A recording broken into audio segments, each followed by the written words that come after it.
Okay, full disclosure, I am not a productivity expert. What I am is someone who has built a six-figure business while working a full-time job.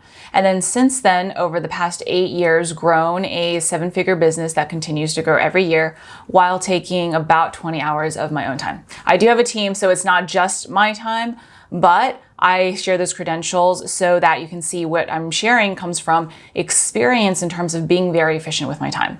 I've also helped, I don't even know how many people at this point, thousands of people through my private coaching programs and courses build their own businesses in many, many different industries.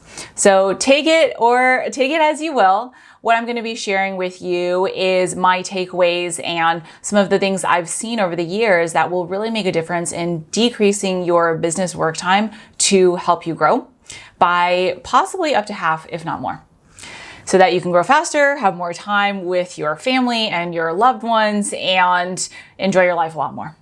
If you're new here, hi, my name is Luisa Zhou, and this channel is all about helping you grow your business so that you can create true freedom, abundance, and impact. With that, let's jump into the to-dos that I want to share with you today. So the number one issue that comes up that I see taking up so much of an entrepreneur's time is that they are spending a lot of time doing pointless work. I call it pointless work. You might think of it as something else, but essentially it's work that isn't moving your business forward. Now, it might feel super important in the moment, and that might look like updating the branding of a PDF that you created, reshooting a video, updating your course, updating your website, updating your email funnel, whatever that looks like.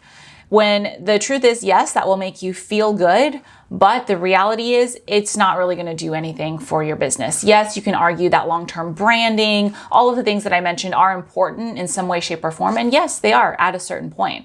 But if you're not yet at multiple six to maybe even seven figures, that's not something you need to be worrying about. If your content is good enough, but the presentation isn't perfect, that's okay. Frankly, probably no one is going to notice aside from you. So the first thing I would look at is, especially if you're starting out, what pointless work are you spending your time on? Are you spending a lot of time trying to fix your website and make it gorgeous?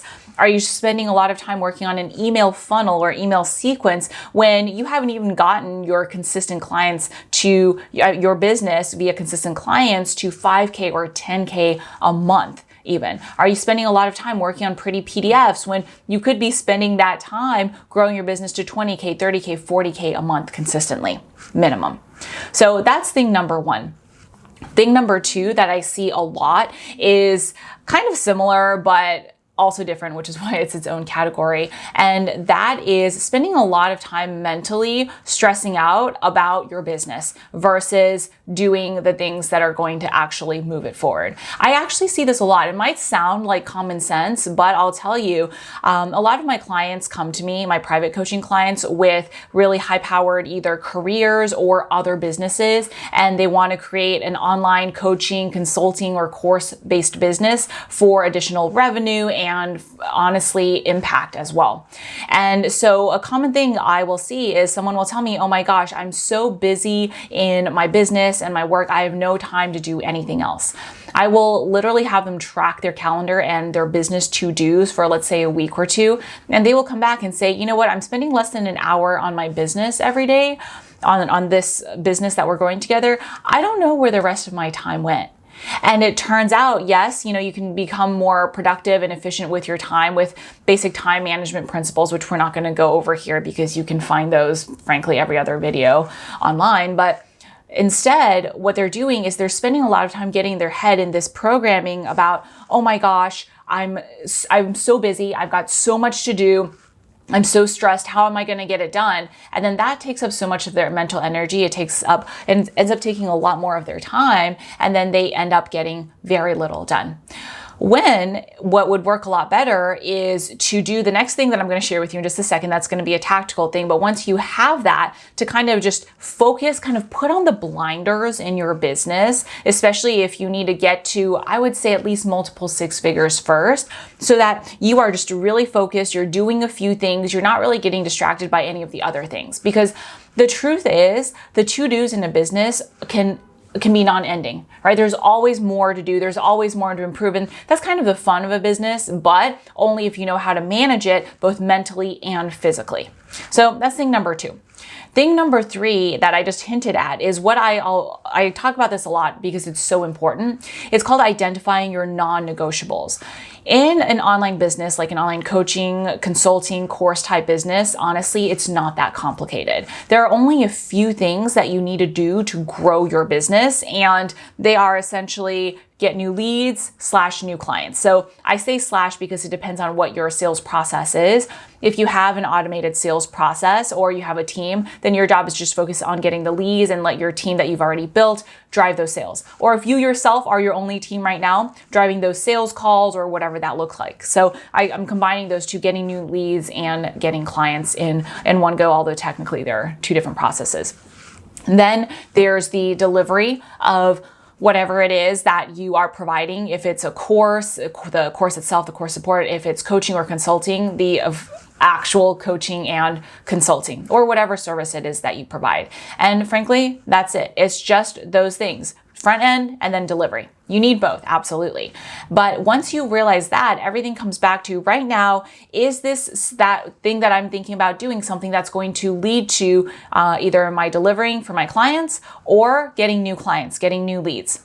If not, then it can be put off until later.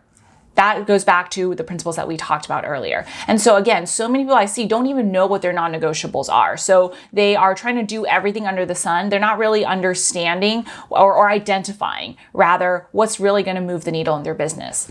A really common example I see is people posting on social media all the time. People posting on social media to grow their accounts because they've heard that if you post like 3 to 5 times a day, it's going to grow. So the truth is, yes, it is absolutely possible to grow your account, your traffic via any channel, but growing organically on social media is one of the hardest things that you can do, or on the majority of social media channels. YouTube is technically social media, but it's a little bit different, so it's a little bit easier to grow on. And for most businesses, honestly, it's, especially in this space, it's not the best use of your time. The exception is maybe if you're using it to get your first few clients and you're doing really manual outreach, but that's not the same thing as posting consistently on your social media and hoping that you're going to go from 1 to 5 to 10 followers and then somehow explode and get clients. There are a lot more consistent, predictable ways to grow your business and to spend your time. So identifying what your non-negotiables are, what you should be doing, what are the lead and sales generating activities, and then everything else, if it doesn't fall into that category, if it's not client delivery, then it's not a non-negotiable, and so it can wait. Right? So that is really key to growing your business quickly, especially to, I would say, at least the multiple 6-figure stage, if not slightly higher. That's thing number 3. Thing number 4 that's going to really help you decrease your work time is, and this is really commonly said, but I'm going to give you some more details, is delegation. And so there is absolutely a time and a place to hire out. The way I feel about it is very different from the majority of advice that you will hear. People will tell you delegate as soon as possible. I disagree specifically for this type of business. And what I say is because it's not that complicated. There aren't that many things to do, unlike a lot of other businesses out there. So it's better for you to first understand and do everything yourself, to systematize it as much as possible, and then to delegate that system that you've created out. And that applies whether it's for lead generation, like your social media content creation, your paid traffic, your SEO content, whatever that looks like. And if you are not someone who wants to fully create it yourself and then delegate it out, at least hire someone to co-create it with you. So you're not just hiring someone, giving it to them and hoping they'll figure it out for you, because no one's going to care about your business, frankly, more than you. And so doing that, figuring it out yourself first, and then hiring the right person. And what that's going to avoid is a lot of the time I see people who kind of just feel scared that they can't figure something out themselves. So they go and hire out a certain thing too quickly. They don't realize how profitable or unprofitable it is. They expect that person to care about their business just as much as they do. And then that person doesn't, because no one but you can. And then they waste their money. They think this thing isn't going to work for them. And then they kind of have this memory that hiring out doesn't work for them. done. Versus if you just take a little bit longer and hire it out that way, you're able to hire out a lot better, find the right person, be a better manager because you can see exactly what that person is doing and manage it so that you guys can grow together and use your money in your business a lot more efficiently. So to give you an example for me, I actually didn't really outsource until I made over 6 figures in my online business. And then the first person I hired was for customer support and ops to send out the emails for me, to handle customer support. And I coached them through all of that. I wasn't just handing it off and saying, hey, take care of it for me. I was working with them for actually several weeks to train them on how I like to do customer support, how I like to send my emails a certain way. And because I took the time to do that, that first person that I hired has been with me for the last 8 years in my business. And the majority of the people I hire tend to be with me for many years as well. Most of the time, if it's a good fit, they stay with me for forever at this point, knock on wood, because I am able to hire from that straight point where I know exactly what they need to do. They have clear metrics for success. So they're set up to help you better grow your business. I'm hiring at a point where I'm not hiring out of fear. I'm hiring out of excitement and wanting to grow together. And then that person is able to do their job to help me grow the business as well. So lots of really important nuggets for you there. Then the last piece that I would say is really not knowing the big picture for where you want to go. And if you don't know where you want to go in your business, especially if you're earlier starting out, that's okay, right? This is one of those things that will kind of get more clear as you grow. You'll get more clear on, do I like coaching? Do I want to scale coaching? Do I like courses? Do I want to do courses? Do I like live launches? Do I like evergreen funnels? How do I like to generate traffic? All of those things that you will figure out are what you prefer as you grow. However, that being said, you want to have kind of a big picture for at least, where do I want to grow? How big do I want to grow? How much do I want to work? Do I have an idea right now of what my strengths are? For example, for me, I always knew relatively earlier on, I love creating content. I love teaching. So my business, basically all I do is create. I create these free YouTube videos. I create my daily weekday emails. I create new courses all the time for things that I have figured out and want to teach people. And I coach a very small handful of clients. Aside from that, everything else in my business, someone else is in charge of. Or they are accountable for, rather. I'm in charge of everything, taking responsibility. But because of that, I've been able to be very clear from the beginning that this was the business I wanted to build. Even though I wasn't always clear on how I wanted to do it, I always knew it was going to get to some point.